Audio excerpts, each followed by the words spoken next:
So welcome back to part two of this presentation about dairy industry and cattle slaughter in India. So we talked about the infinite or this exponential population growth that we have due to the dairy industry. And due to that overpopulation, 30 crores of cows and buffaloes are born every year. And that's simply not enough space to double the population every year. And you have all the death as a result. Okay. Now, if you are in Canada, 99.9% of all animals that are born, for one birth, there's one death. It's a system that's, run very, very systematically. In India, there's a small small percentage that are allowed to live. So there's this population growth that happens in India, and a few of them are saved in this system of goshalas and bandrapurs and whatnot. But that's probably, 1%. Maybe some people keep them alive on the land, but it's a very, very small number compared to the amount that have to die in one way or another as the population doubles every 3 to 4 years. So this dairy industry is the root cause. I'm going to point out a movie that I would like everybody to watch. The movie is called Earthlings, and the website is www.earthlings.com, and you can see the movie for free. It's a movie about all the things that happens to animals around the world and how humans may mistreat them. So it's a very comprehensive movie, and there's a section there about cows in India, which they took a lot of research and videos about that. So it's really good to watch about these videos about what happens to cows in India, and there are other videos about this as well. Okay, but remember, if we don't slaughter them, then they will die in some other way. Okay, because the overpopulation just cannot exist. All right. When we look at the dairy products in India, India is the single largest consumer of dairy products in the world in total. And we have milk, we have tea, coffee, yogurt, buttermilk, which is chas, ghee, butter, paneer, ice cream. And the newest craze in India is cheese. People like cheese like anything, but it wasn't there 10 years ago, hardly. And even more products, all the sweets and everything like that. We consume massive amounts of dairy. To do that, we must get lots of milk. So you have to have this system of pregnancy repeatedly over and over and over again in order to get the amount of dairy that we consume. And the ways that we get dairy in India, as shown in this picture, there are these very traditional ways where there's small farmers hand milking cows and giving you in the small tins and pails and whatnot.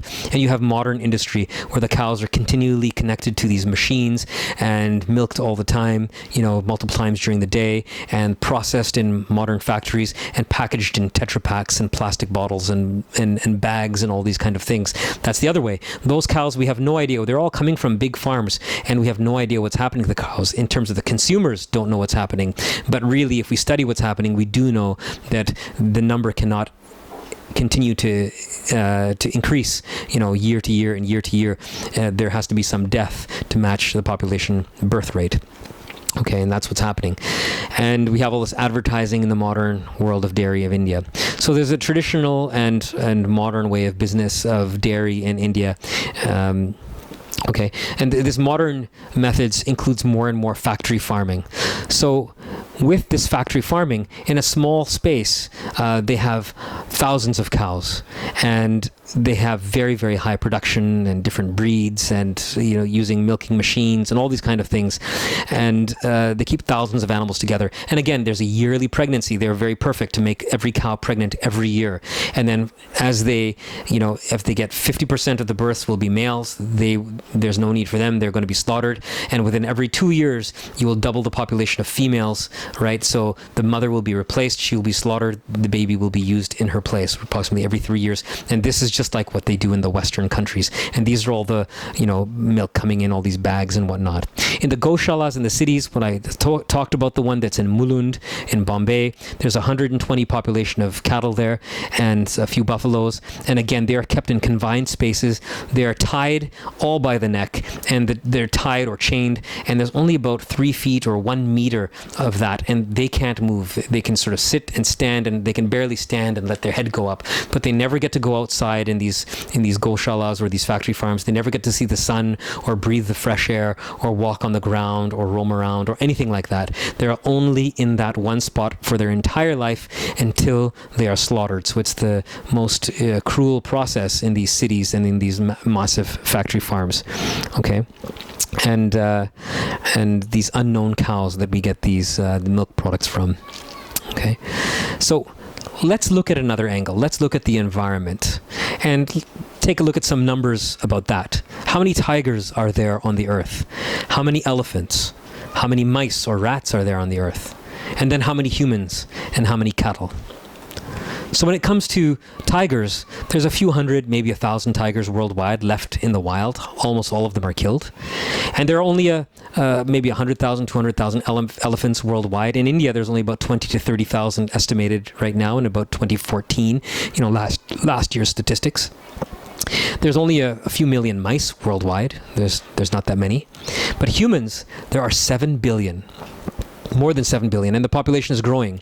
By 2050, we expect about 9 billion, and by the end of the century, it could be 12 billion and maybe 15 billion beyond that. It depends on what humans do in terms of our own behavior and our own population control. In the past, people used to have 7, 10 babies, per lifetime, and would die in pregnancy, or many things like that would happen.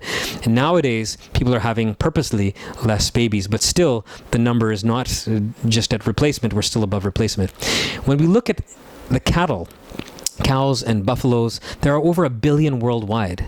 That's an immense number, a huge number. If you took every mammal alive, every giraffe, antelope, deer, horse, zebra, mouse, rabbit, and added all of them up, the entire number of all of these mammals, these animals with hair that give milk to their young, they still would not add to 1 billion.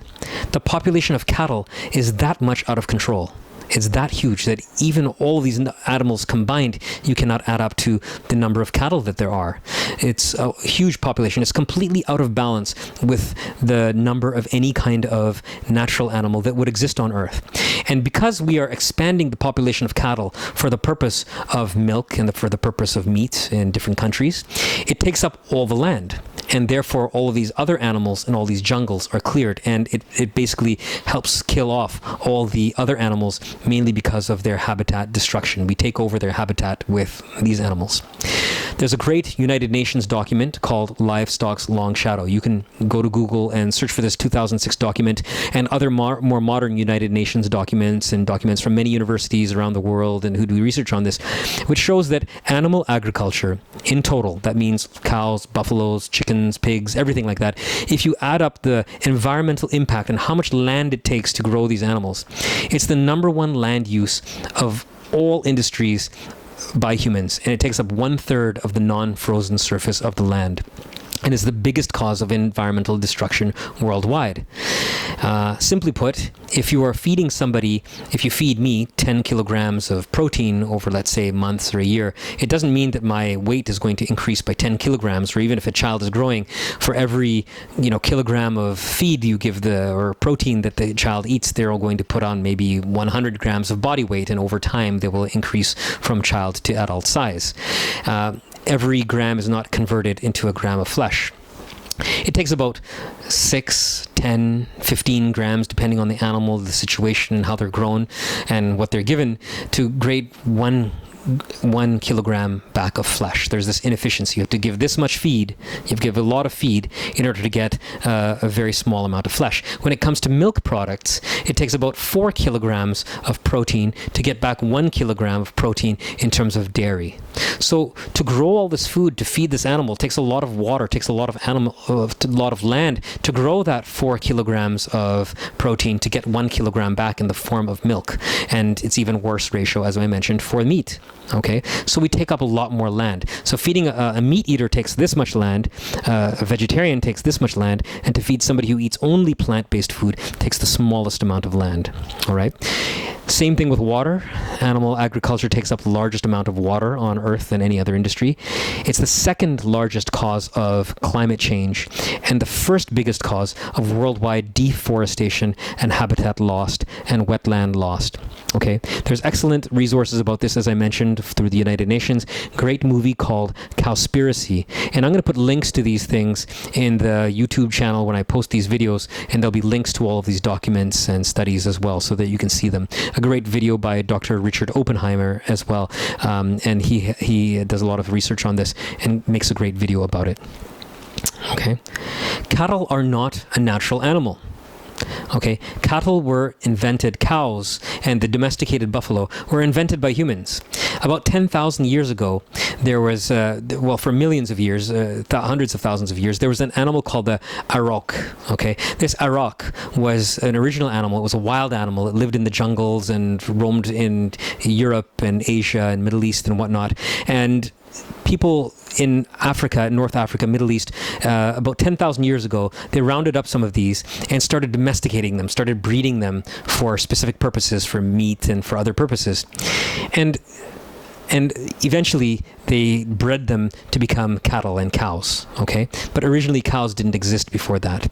So just the way you have these house dogs, you have Pomeranians and German Shepherds and various variety of dogs that we know of, none of these dogs ever existed in nature.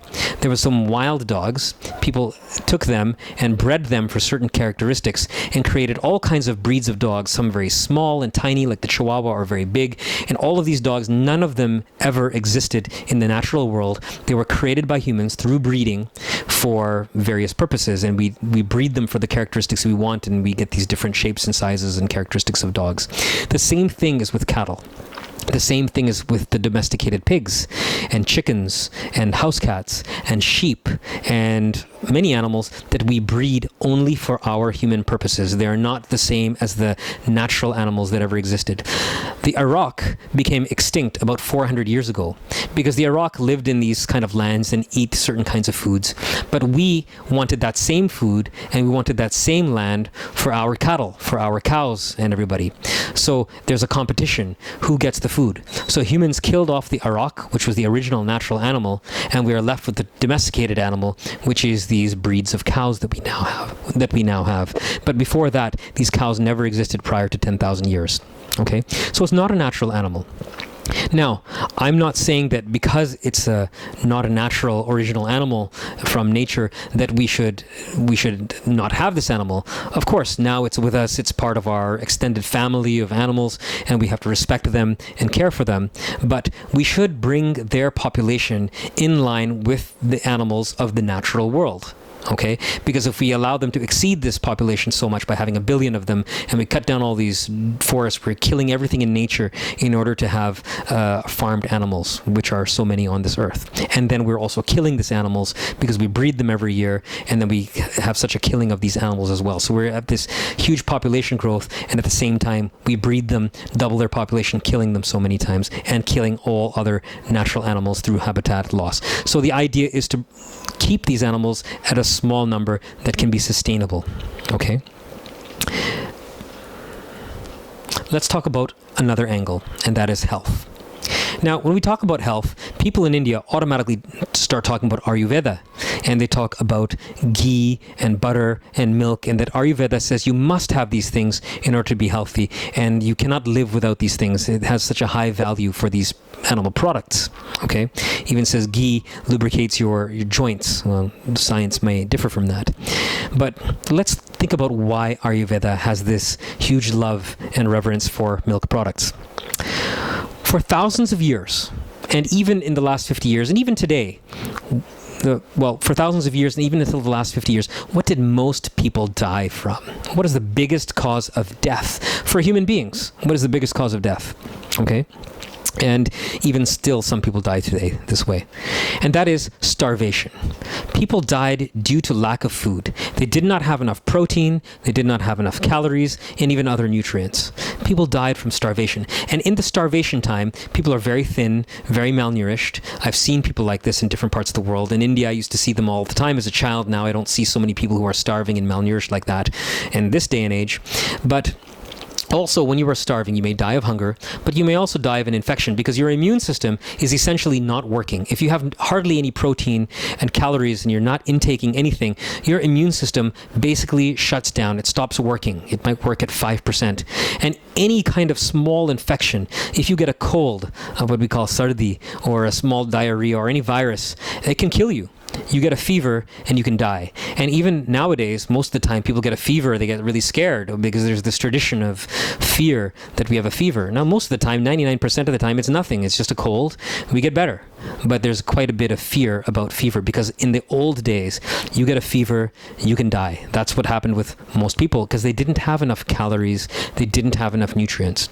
So we'd love to have a source of this. And in Ayurveda, the biggest source of calories available to the Indian population in this tradition was milk and ghee and butter. Lots of fat and lots of protein that you can take at the same time. If your immune system is not working, you take this stuff, you eat this stuff, your immune system may turn on and a person who's dying may survive again. But in other cultures around the world that were not vegetarian, what did they have when they were sick? Well, they may have had meat, they may have had eggs, or they had fish in some places, and in some places even they would drink the blood of animals.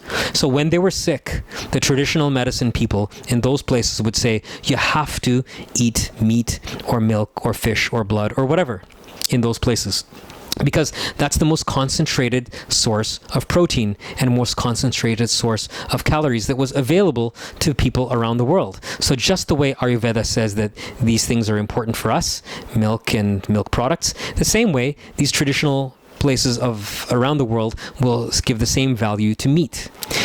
They would save the life of somebody who was sick, a child who was not growing properly, who was stunted growth, and their immune system wouldn't function, they wouldn't grow properly, their even mind would not develop properly. You give them milk, or you give them meat, or eggs, or whatever it is, they would continue to grow.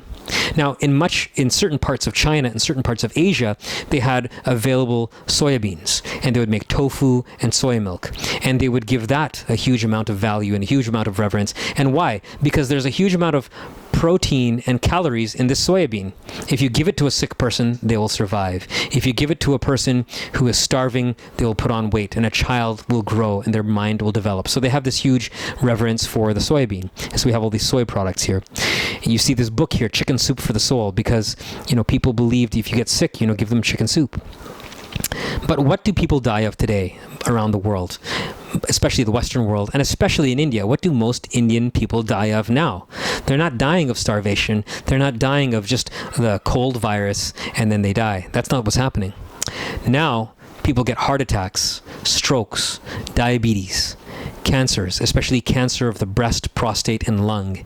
And three of those cancers, breast, prostate, colon, lung are the four main cancers, and breast, prostate, and colon are dietary related. High blood pressure, cholesterol medications, common. We have different problems and different cause of death than we did for hundreds and thousands of years. And milk now is one of the main causes. So we look at, why do Indian vegetarians have the same diseases as non-vegetarian people, in India? And that is because milk and eggs and meat, they all have a similar protein. They all have animal protein. And the fat in milk and meat and eggs is the same. It's animal fat. So in the old days, when you're dying of starvation, definitely more protein, more fat will save your life. You'll live longer. Everything will be better. But in modern times, when we have enough to eat and we have lots to eat, the excess of these things, basically even small amounts of these things, increase our chances of heart attack and cancers and all those diseases. Milk is basically liquid meat. When you look at Indian vegetarians, they die, in many cases, they get even more diabetes, even more heart attacks and cholesterol problems than the non-vegetarians. And what's the reason for that? So we see that in India, a lot of times people who are vegetarian happen to be from a higher wealth background. They're more educated and whatnot. So they have more money, and they have milk products 3 or 4 times per day. They may have milk products, whereas people who have meat may not have as much money, and they may only have a tiny amount of milk, and they may eat meat only 2 or 3 times a week.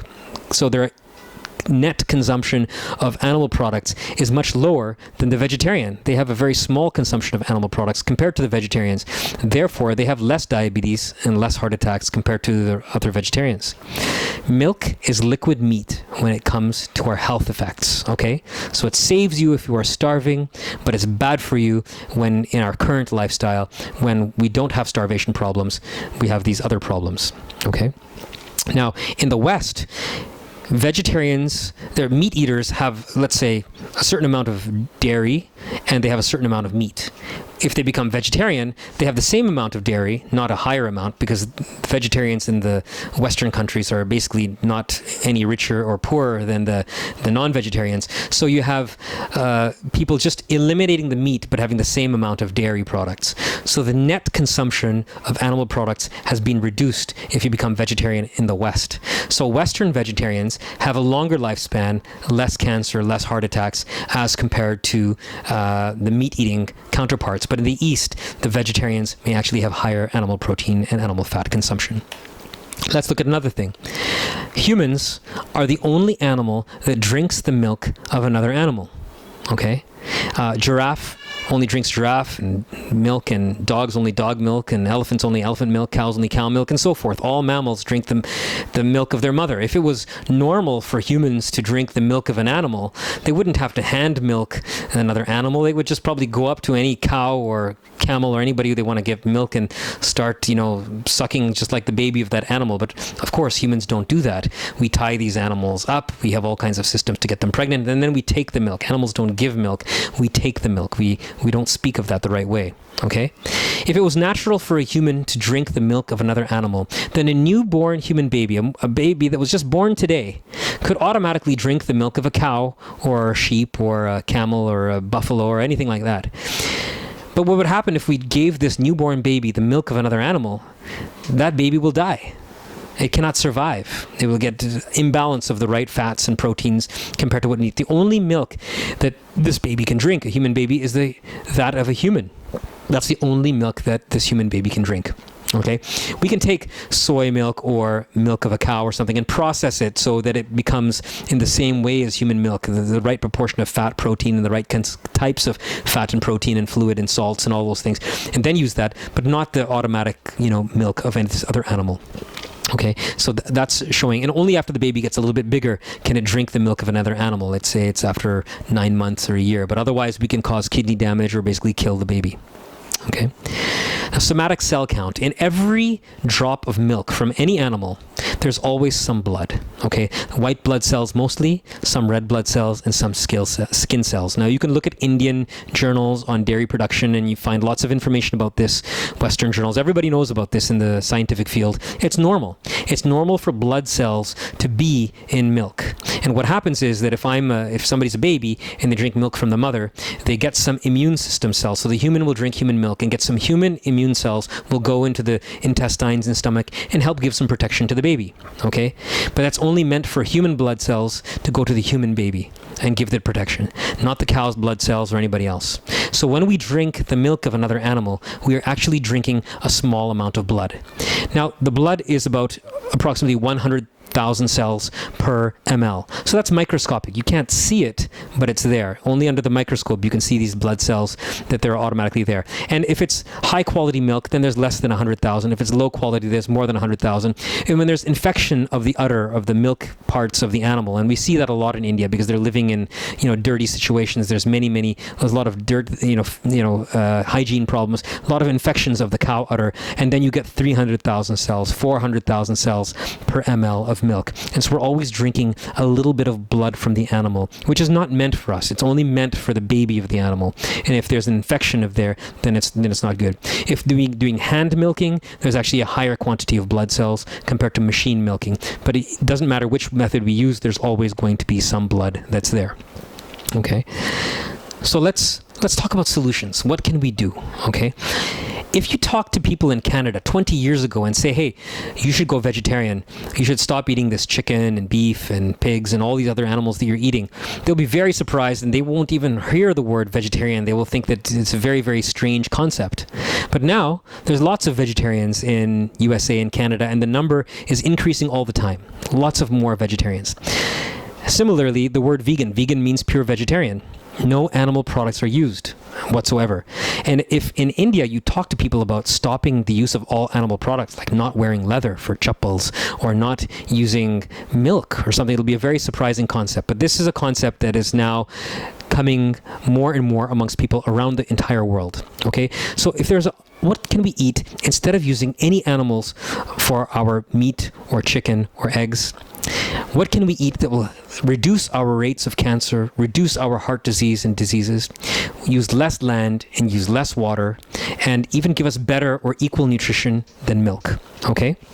So that's what we have to think. So what we're talking about here is a pure vegetarian diet. When they say pure veg and they include dairy, that's not actually pure vegetarian.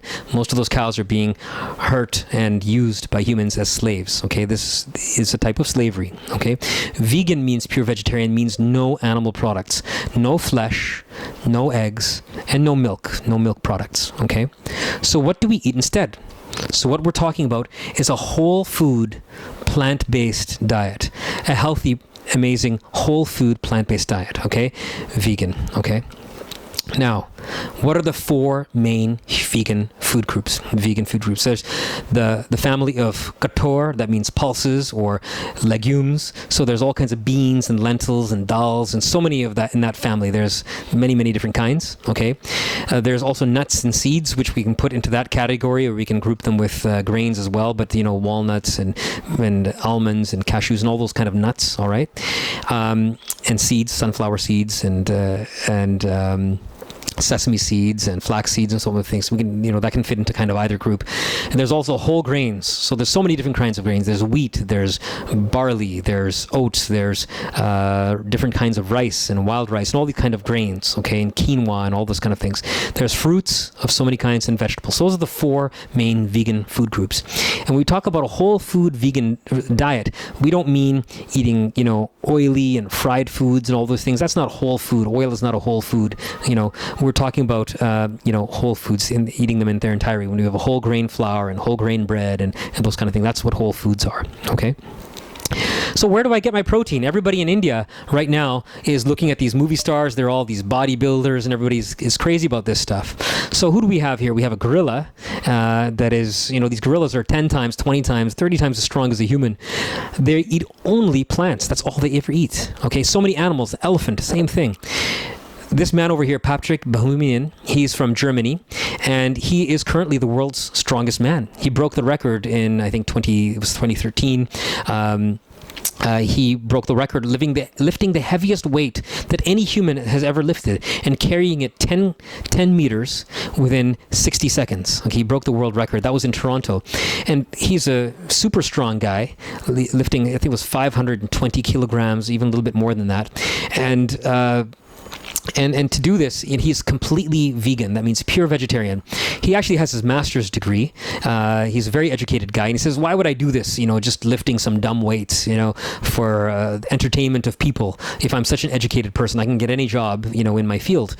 And the reason is that he's a humanitarian. He believes in Jivdaya. He believes in compassion to all life. And he believes in environmental issues. And he wants human health as well. And he wants to show people that you can be the strongest man in the world on a purely vegan, plant-based diet. You just have to eat the right foods. So what do we have in terms of the right foods in India? We have so many foods that we have traditionally. Chickpeas, kidney beans, rajma, chole, that is, mung beans, so many different kinds of dal. We have delicious and great foods like idli and sambar, which is very high in protein, peanuts.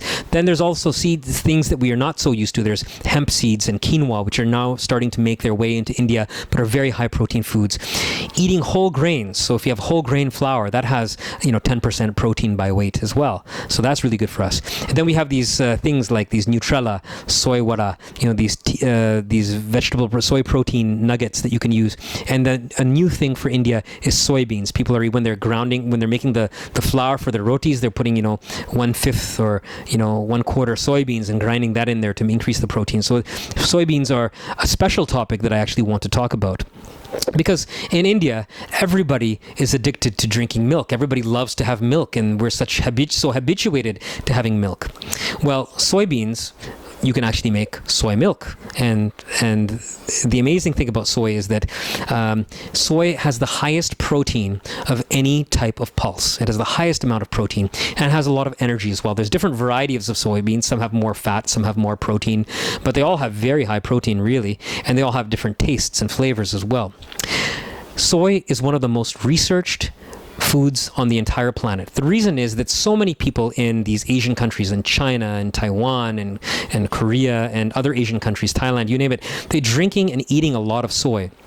And it's such a used food. So people did research on this. They found that people who are eating this have less cancer, less heart attacks, less diabetes, less strokes, stronger bones, and other health benefits as well. So all the human studies, all studies done on humans, each and every one of them pretty much show a benefit if people are eating larger quantities. If you're having 2 to 4 servings a day for the majority of your life, you have many of these benefits. People who have small quantities, they may not have any benefit. There's no harm, but there's not much benefit. But people who are eating larger quantities on a regular basis throughout their life have these very big benefits. Okay, so I want you to go again to my health video. I'm going to remind you about my health. Just Google Dr. Tushar Mehta, vegan diet and health, and find my video on that. And I'll go into much more details about this. Okay, and basically, because you can get soy milk, you can now use this soy milk in your chai, coffee. You can just drink the milk like that, and you can have all kinds of other milk products from soy that we're used to. And so it's much easy to adapt into our diet and give us this replacement for our protein if we're not going to drink as much milk. Okay. Now, why not? You can also make rice milk and oat milk and all these other kinds of milk as well, almond milk. But I don't recommend them as much because they don't have as much protein. And I think that in India, we want protein that's a cheap source of protein that's using less resources to make, and it's and so that's good for the vast majority of Indians who don't have a lot of money, let's say. So it's a great source of protein for most people, okay, who are vegetarian. Now, if you're in Canada, there are maybe 10, 15 different brands of soy milk. If you go to the store, there's so many different brands. People are starting to pick up on this, basically for their health, some because they like the taste, and some because they're vegetarian for this, they're vegan and they want to save animals. Silk, the one that you see in the slide there, the large one, is my favorite brand. I like the taste the best. Perfect taste for chai, perfect taste for coffee. It tastes, very close to milk, but different. I like it much better than I like actual milk. It's very white and it doesn't have any bean flavor. Same with the rest of the soy milks in Canada. There's no bean flavor there. They're very good. And the boxes that they have are easily recyclable. That's another nice thing about them. It's better to have no box at all, but these are very recyclable. Okay, but I'm going to give you some tips about soy in India. Okay, now in India, you get soy milk in Tetra Paks. Tetra Paks are horrible for the environment. They're one of the worst types of plastic packaging that there is. All of this plastic packaging is terrible for the environment. And, these Tetra Paks are just zero recyclable and they're just horrible. So that's one really bad thing. It's also expensive. And the other thing is we do over here, we add a lot of sugar to the soy milk. We have these flavors like kesar pista and chocolate, and it's full of sugar, so much sugar that it's going to cause diabetes and cause health problems. That's not good for your heart. Soy milk is good, but not with all the sugar. A tiny amount of sugar in the soy milk is okay. It actually improves the taste. Dairy milk, cow's milk has a small amount of sugar. If you put about the same amount of sugar, a tiny bit, it tastes slightly sweet. That's fine, okay? And but not more sugar than that. And stevia. Stevia is powder from a leaf, a natural leaf, and it has a sweet taste, but it's not sugar. It's actually, healthy because it doesn't give you all these problems that sugar does. So one thing that's easier to do than buying it from the market is making it at home. One day, what we would like to have is we would like to have local businesses with local machines. You go downstairs, or they deliver your soy milk to your house, fresh and hot every day, and they can have machines that are making very, very high quality soy milk. But also, you can make pretty good soy milk at your own home. There's the soy milk maker available, and Sunil Jain, actually his name, is selling this thing at no profit. Right now, he sells it for 6,500 rupees per unit, and that's his cost price. And when you have a machine like this, it takes less than 10 rupees to make a liter of soy milk. The price of soybeans is pretty cheap compared to milk, and you can make it just every day in your own home. And when you take it fresh from the machine, really hot in the morning, it tastes really good. Just a tiny bit of sugar, it tastes amazing. Okay, one tip is that the solid part, so when you make the milk, you have the milk and then you filter it and you have the solid part. The solid part also contains lots and lots of protein and fiber and is very, very good for you. And you can put this in your sabji, you can put this in your soup, you can mix it with your your rice, in your khichdi. And also when you make rotis, when you make the dough for the roti, you put a percentage, maybe, 20% or 25% of this soya stuff that's left over. You mix it in there, you roll your rotis, and your rotis will become much higher protein and high fiber too, and increase the health impact of your rotis as well. So make sure we use that stuff as much as possible, because sometimes, mostly people feed it out to some animals or something. That's fine, but if we eat it ourselves, that's the best thing. Okay, we have to learn how to use it. Now, you can also use this machine to make almond milk, peanut milk, cashew milk, soup, juices, and all kinds of other things, make dal. So the machine is very versatile. And when you make soy milk, you can also mix a little bit of almonds, a little bit of cashews, and change the taste. It takes practice. The first thing I do, the best batch of milk that we made so far is we took the soybeans and we put them in a pressure cooker for 10 minutes. And with a bunch of water, and then we drained out that water. We let them soak overnight with some more water, and we filtered out that water. And so that removes a lot of the bean taste, because the bean taste in China and places, they love it because they grew up with that taste. But for us, we're not used to it. So if we filter out some of that taste, we tend to like it better. So cooking the soybeans right away before breaking them and at a high temperature, cooking them right away in a pressure cooker very first, takes away a lot of that taste, and then filtering that water and soaking them, as I mentioned. That's one tip that we can use. You put the soaked soybeans, after filtering them in the morning, in the machine, and it'll make really, really nice soy milk. Okay, so I love this stuff, and it makes great coffee, or you drink it just like that, or you make different mixes. It takes a bit of practice. Now, chai, the chai taste from the Canadian soy milk and U.S. soy milk that I have tastes fantastic. This one I have to get a little bit used to, or I have to figure out to make it perfectly. So it takes a little bit of work. It takes a little bit of practice. Call Mr. Sunil Jain. He'll give you some tips. One of the tips is also putting some mint in the chai, but it's going to take a little bit of practice. Next year we'll have a video how to make the best chai from this soy milk machine. But so far, the original milk with a bit of sugar tastes fantastic. Same does the coffee, and you can even put some things like dates or almonds and things like that to make some even better flavors. Now, there's one thing about pure vegetarian diet that is more difficult, and that is the vitamin B12. There are no plant products that make vitamin B12. Zero. Okay? In fact, B12 people get generally nowadays from eating eggs, eating meat, or drinking milk. Okay, that's how most people get their B12. But there's no animal that makes B12 in its own body. It gets the B12 from outside. So cows and elephants and rhinoceros and gorillas, every animal that I show in this picture, all these mammals that are purely vegetarian, in fact, they're vegan, where do they get their B12? There's one more picture that I have there, and that's a champion bodybuilder from Australia. He was Mr. Universe in the natural competition, maybe meaning that they use no drugs at all, and they're all tested for drugs, and they're completely natural, and he won that competition. Again, he's a vegan, okay? Now, so how do all of these, and that guy's name is Billy Simmons, by the way, you can Google him, okay? So, look again at my video on vegan diet and health. But basically what I'm saying is that originally B12 does not come from plants or animals, it comes from bacteria. Bacteria are the only source, basically, of B12. And there's different bacteria. Some make a lot of it, some maybe don't make so much of it. And that's our only real concern as vegans. So now, if you eat yogurt is basically bacteria. Continue? Okay, so if you eat yogurt is basically bacteria put into milk, and the entire batch of milk becomes full of bacteria that have consumed this dairy products, and they alter the milk, and it's full of bacteria. So in that similar way, you can grow the type of bacteria that make B12, that produce B12. You don't have to eat those bacteria.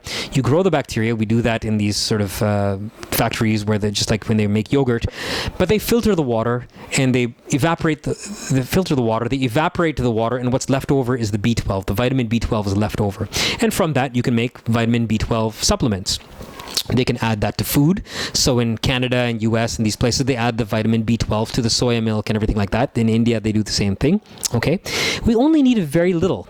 In fact, we have bacteria in our large intestine that make B12. Now, some people have different bacteria. Some people may have more of this bacteria, some people don't. And some people absorb better, some people don't. So, we still want to make sure that we're consuming B12 because it's hard to tell who's getting it, who's not. In fact, as a doctor, I test the B12 of so many of my patients.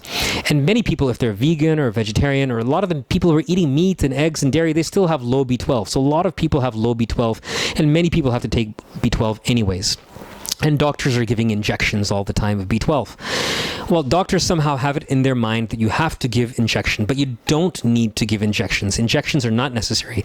There are vitamin B12 tablets that contain 1,000 micrograms of B12. That's a lot of B12. Taking extra doesn't do any harm. The extra just goes out of your body and goes into your urine. But you can certainly get all of the B12 that you need just from taking the 1,000 microgram tablets. But remember, 1,000 microgram tablets.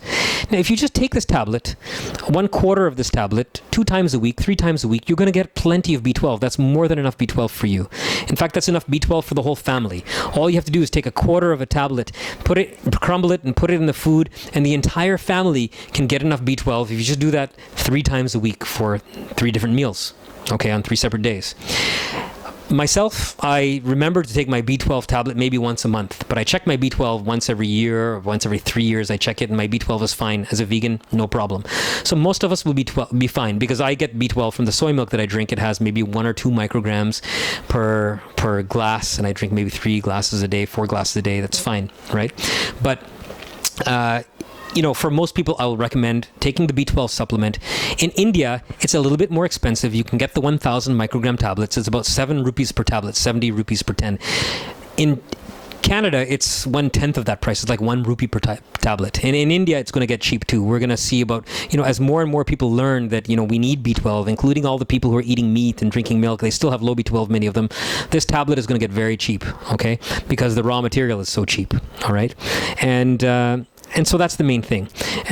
How did all the animals get the B12? Okay, basically they're eating food from the ground, they're drinking water from the lake or the river or the pond, and there's bacteria in all of these things. And a lot of times when they're eating the food, they're eating dirt and soil mixed with the food that they're eating. They're eating straight from the ground. We don't do that. We filter our water, we clean our vegetables and everything before we eat them. So we're washing away all the bacteria, and we don't get the B12. So naturally, in the old days when we're living in the jungle, we are going to drink water from all kinds of places. We're going to get our B12. We're going to eat food from the ground. We're going to get the B12. But now we only get from animal products. But we can also get this way, which is 100% vegetarian. Just like yogurt, instead, we're using these bacteria and filtering and getting the B12. Calcium and iron. How do you get calcium if you're not drinking milk? Well, there's lots of foods, lots of whole grains and quinoa and hemp seeds, sesame seeds, and all the pulses and beans. They all have calcium, okay? They also have iron. So go to the internet and go Google vegan calcium sources, vegan iron sources, and you'll see a long list of so many foods that have these things. To increase the absorption of the iron and calcium, it's nice to eat food that has vitamin C at the same time. Okay, so oranges, but also pumpkin and capsicum and all kinds of vegetables that are yellow and orange especially have lots and lots of vitamin C. And if you eat them at the same time when you eat the dal and eat these other foods, eat the kator and everything, you're going to get lots of B12. So I'm not saying that just eat soy all the time. Eat a mix of all these protein foods, but soy is one of the great sources that you eat in addition to all of the other foods. Because right now, a lot of people want lots of protein, and fine, there's some benefits, but be careful. Sometimes you can get too much protein. Again, see my video, Google Dr. Tushar Mehta, Vegan Diet and Health, and watch my video and see everything that you need to know about vegetarian, vegan, plant-based, whole food nutrition.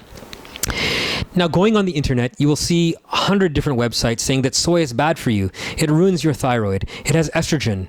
This estrogen is a female hormone. It will affect men, and it will cause problems to women because they get too much of this hormone. And soy is bad. Soy is bad. Soy is bad. Soy is like the devil. Okay, you're going to see lots of websites that show this, and there's videos about this as well. Okay, but where do all these videos come from? These videos create this kind of paranoia against soy. But basically, all of these videos and all these websites are funded by large meat and dairy businesses in the United States, okay? They have billion dollar industries of meat and dairy. And as more and more people become vegetarian, or even if they're not vegetarian, they're just eating less meat and eating less dairy, these guys are losing millions and millions of dollars every day, okay? So they spend these millions of dollars creating all this false advertisement that soy is bad for you. And the reason they target soy is because soy is one of the highest protein foods. When they stop eating meat in those countries, people eat other products, and many times they have more soy in those products. So if they scare the people against soy and scare the people against veganism and vegetarianism and things like that, then people tend to eat more meat and eggs and dairy, and those industries continue to thrive. Okay? Now, in the studies of mice, when they took mice in the laboratory and they gave them injections of human cancer cells and did all kinds of things, they found, and they at the same time they give them a lot of soy hormones and soy, these things 40 times, 50 times the amount that a human can eat. It was bad for mice. But if you look at the human studies, and again, I'll make these available through you to the YouTube video that I have, we'll have the links for the human studies. It will have all the links to human studies of soybeans. See my video for the nutrition, and the links are there. And look soy in that document and see all the human studies. The humans, each and every study on soy, again, shows that there's less cancer, less breast cancer, less prostate cancer, and less heart disease amongst people who eat soy, and they live longer, have stronger bones. Okay? And in fact, when you do the studies on the lab studies of dairy, well, and meat and eggs and dairy all mostly come from the meat mostly come from females, and the dairy and eggs also, they all come from females. They are full of the estrogen hormones of the chicken or the cow or the buffalo that gave the milk or the egg or whatever. Okay? Now, these are very, very strong. They're not some very, very light kind of plant hormone that's mimicking a human hormone. They are strong animal hormones and animal estrogen and animal progesterone that is in these meat, dairy, and eggs. And that is why meat, dairy, and eggs, one of the major causes that they cause more cancers of the breast and prostate. But there's other things in there that also cause cancer. But they are full of these hormones, and the lab studies show that they have these hormones, especially once the cow becomes pregnant, her hormone level becomes very high, and that milk has huge amounts of estrogen in it. Soy tastes great, but like I said, you have to train yourself a little bit. Anything that's new in taste is going to take a little bit of getting used to. When I tell people in Canada to try some Indian food and try some rajma and chickpeas and mung beans, they first think it's very weird and different, and the spices, they don't tolerate it. But after some time, they love it, and it becomes their favorite food. Same thing with soya milk. Okay, it tastes a little bit different, but they have this beanie kind of taste when you make it at home.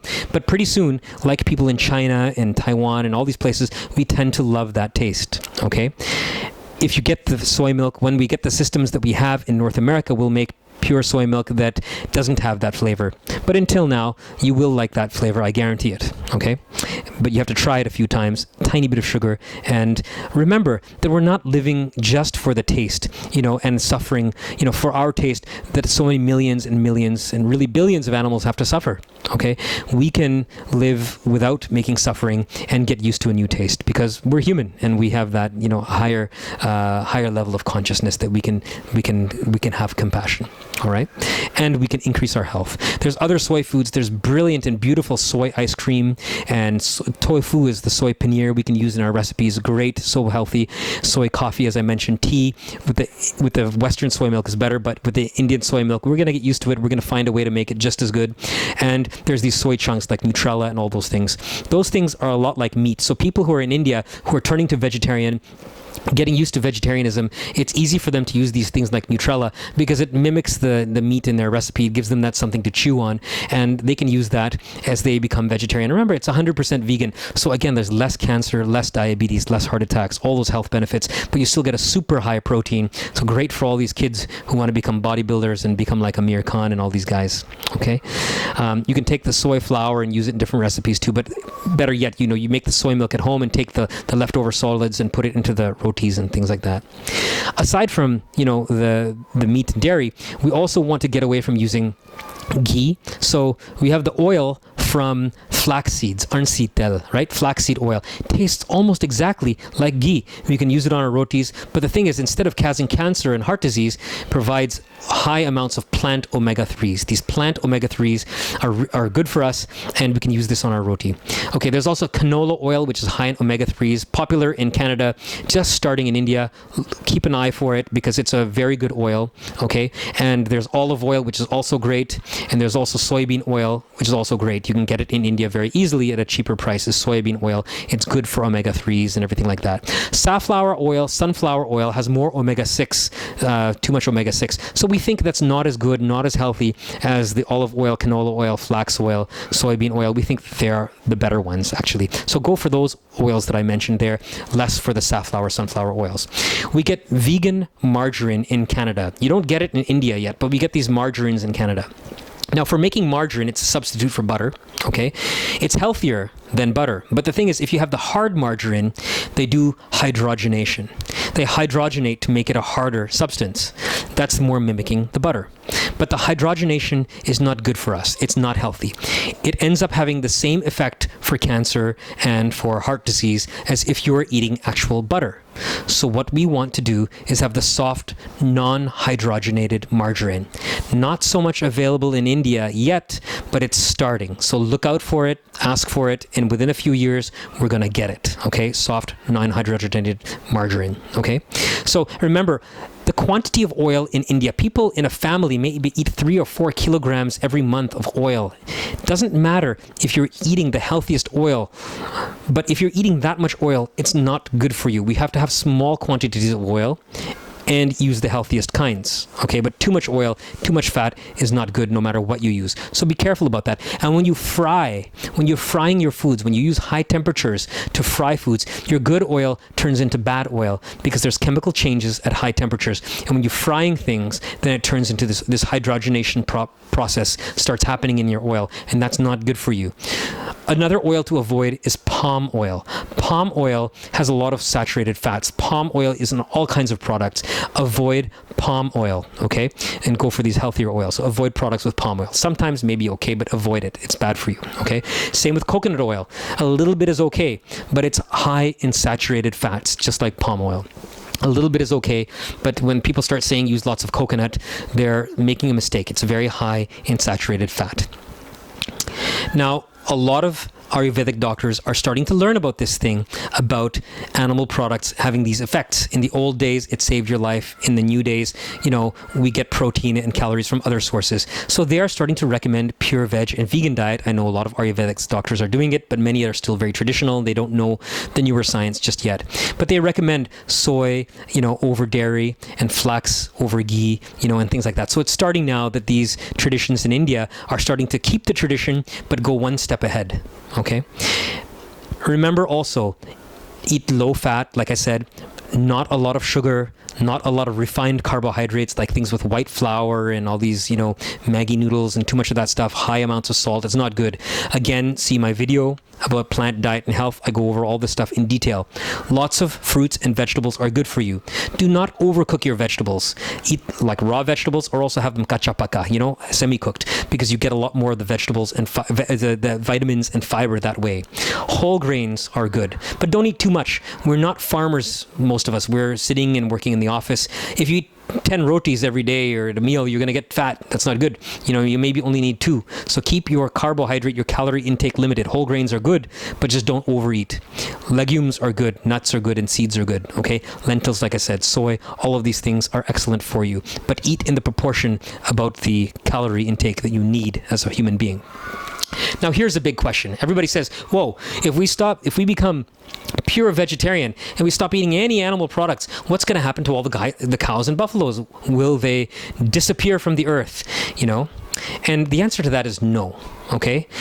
The thing is that we're still going to have cows and buffaloes, but instead of having 30 crores, that means 300 million, which are killing all the environment and killing off all the animals and taking up all the space, okay, we can have a small number. We can have 100,000. That's plenty to maintain a species. We can have 200,000, 400,000. We can have 1 million. We can have 10 million, but not 300 million. And in that case, if we have animals at such a small number, there's going to be a few of them around, and we just have to watch the population growth, just like humans have to watch their population growth and the amount of pregnancies that we do. Okay? If we do that, we can be compassionate to a small number of animals. And we can make sure that every single animal, none of them have to be slaughtered. And every time a cow has a baby boy or a baby girl, that baby boy or girl can stay with the mother for a long time, as many years as it takes for them to be mature and live as a family, and for them to have their connection as a family, because they feel those feelings about a family. But we just have to control the amount of pregnancies that we do. Okay, people may still use the cow dung in the farms, or cow dung for building materials. They can make some bricks and building materials with that. They may still use the urine for Ayurvedic medicines. That's fine. We don't need 300 million or more than 1 billion worldwide. We don't have to make everyone pregnant every year and have 300 million births every 4 years to do this. We can just, the same buffalo or cow can give us urine for the entire life without getting pregnant. Okay, we don't need to do that. So we can have a stable population and still get some of these things, and we don't have, this repeated cycle of pregnancy. Remember, if every 4 years we have 300 million births, in 40 years, that's 3 billion deaths. That's 3 billion births and 3 billion deaths. The amount of killing is astronomical. What we need to do is stabilize the population by not getting them pregnant over and over again for the purpose of milk and dairy products. Now, as we reduce the population, of course, we must keep, trying to protect them from slaughter and cruelty in all kinds of ways. But now, if we're not getting them pregnant, we do have enough land and water that we can feed the existing cattle population. So now we don't have to, it's not that they're forced to die or they're going to die from starvation or something like that. If we stop getting them pregnant, we now have enough food and water to keep them alive for their whole life, and slowly the population will reduce. And once we get to a certain point, we just stay at that population, like I said, whether 100,000 or 1 million, whatever, but we can keep at the small, sustainable population.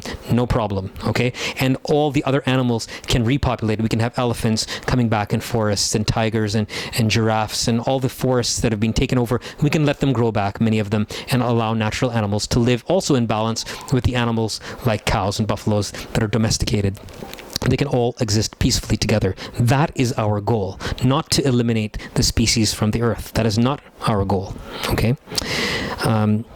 Okay, so here are some examples. Bill Clinton, he became vegan for a few years. He's not perfectly vegan anymore, but he did it for his health, to protect his heart. Mike Tyson became vegan for Jivdaya purposes. Dave Scott is the Ironman winner, one of the top Ironman people in the world. 6 times winner in the Hawaiian Ironman. In the Ironman, you have to swim 4 kilometers, and then cycle 180 kilometers, and then run 42 kilometers continuously. And he is the top in that 4 years in a row, and he's vegan. Okay, and the other champions of Ironman have also been vegan. The UFC champ, Jake Shields, and a few other UFC fighters, some of the top fighters in some of the categories, have been vegan over the past few years. They're as strong, as powerful, as fast as anybody else. Serena Williams, one of the top athletes in the world, vegan, okay? She did it for health purposes, but she's been vegan for a few years, and she's won the Wimbledon and gold medals in the Olympics. All right. So the best athletes can be vegan. So our health, our athletics, our environment, and everything can be better on a pure vegetarian diet. But of course, it has to be a whole food, plant-based diet, and we have to get enough protein. We have to use our brains as we're doing this. Now, people in India, they think of Gai, Ganga, and Gita. The cow, the Ganga River, and the Gita itself. And these represent Indian traditional values. In a superficial way, we think that cows are right now respected in India, but they're not. There are 300 million deaths from this population growth we talked about in 6 years. Population growth from 10 to 100, exponential growth, and so many deaths of cows and this slaughtering happening in India. Instead, if we were pure vegetarian, if we were vegan, we can have a small population and we can really respect the cows. But Gaia doesn't just mean cows in Indian philosophy. It means really all living things. And we can respect all living creatures by living more in balance and balancing our populations. When we talk about Ganga, we talk about the environment and rivers and waters and their spiritual connection with all of nature. Right now, the meat and dairy industry around the world is the biggest cause of forest loss, water pollution, and everything. Again, if we bring the population to a lower level, and if you're pure vegetarian, we can preserve much more of nature. It doesn't solve all of the problems because there are still too many humans with too many industries and plastic and all these things.